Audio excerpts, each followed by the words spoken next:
Well, there's a lot less bowlers. I mean, the bread and butter of the bowling business was your blue-collar factory workers, and that's when bowling was in its heyday. And as the factories left, the membership, the USBC membership, I believe, was at, in 2013, I think that was the lowest membership they've had since somewhere in the late 50s or early 60s. So I think there's just so many other things to do, and it's a dying sport right now, unfortunately.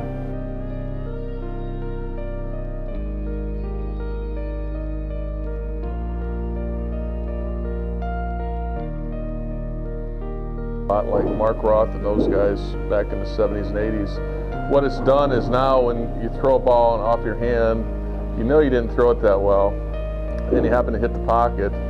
You used to would leave a 5-pin, 5-7, 5-10, 8-10. If you see one of those hits now, it's very rare because these balls create so much friction with the lane surface as they roll down the lane. They hit the pins, the deflection is way less than what it used to be with plastic, rubber, and regular urethane. You're kicking out the 5-pin, you're kicking out the 8, you're just leaving like a soft 10.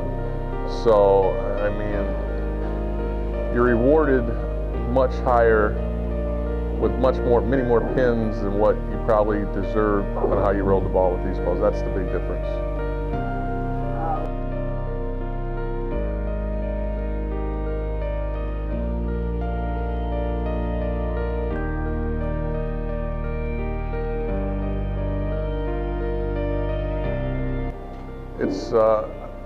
It's sad to say I can't. I mean, everything goes in cycles, so maybe somewhere down the road it does go back the other way. But league bowling and PBA, I can't see making a recovery anytime soon if they ever do. But bowling is still huge from a recreational standpoint. You know, birthday parties, glow-in-the-dark bowling, but league bowling, as we now know it, is a dying breed, and there's always going to be some form of league bowling. There's always going to be some form of professional bowling, but it's going to keep diminishing.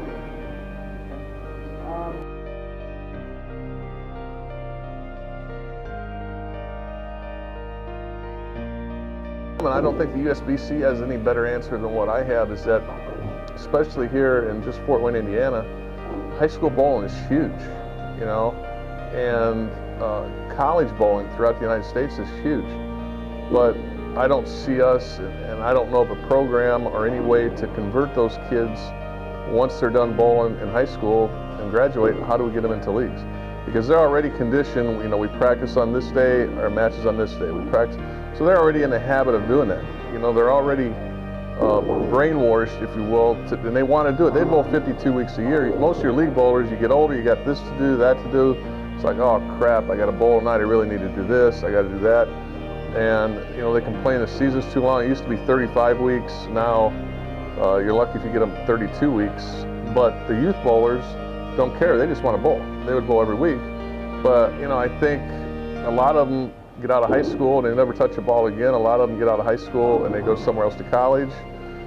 They may not ever come back to Fort Wayne. A lot of them get out of high school and they get a job and they're not making any money, so they can't afford to do it. So, you know, the USBC as a whole has not found a program to try to bring those kids along for bowling in adult leagues. And it would be perfect because they want to be there, they want to bowl. It's not work to them, it's not a job.